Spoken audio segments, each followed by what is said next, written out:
SIBRAE. SIBRAE. Have you ever wondered why ice is cold? Probably not. But have you ever wondered how it gets cold? For me, I just plop some ice in an ice tray, and boom, I've got ice. But where did it come from? And what's cooling the fridge? Is it ice? Is it more ice? Is ice cooling my fridge? Is it ice all the way down? Before the advent of the fridge, man had to make do, and make do he did. The Egyptians figured out that if you fan something with a big leaf, it'll get colder, as found in this artwork. But then they took it to the next level and discovered how to make space ice.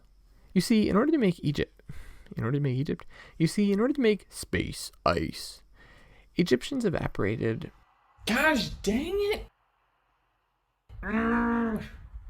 You see, in Egypt, a process called evaporated cooling was used to make ice using radiation from outer space. That's why I called it space ice. The actual term is boring.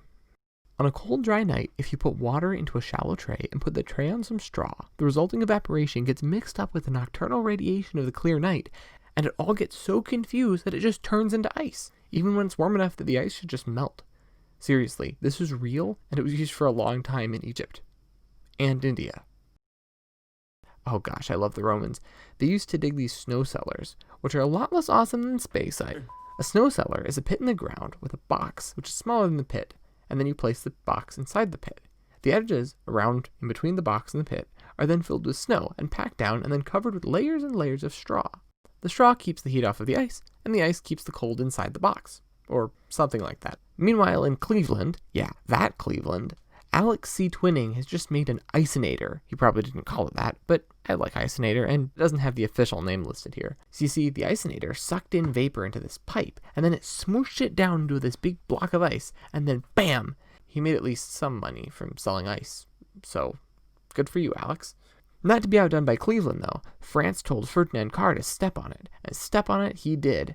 By 1850, Carr had created a much more complex ice evaporating machine. It took a solution of sulfuric acid and water, heated it, then drove away the water, and condensed whatever was remaining into ice.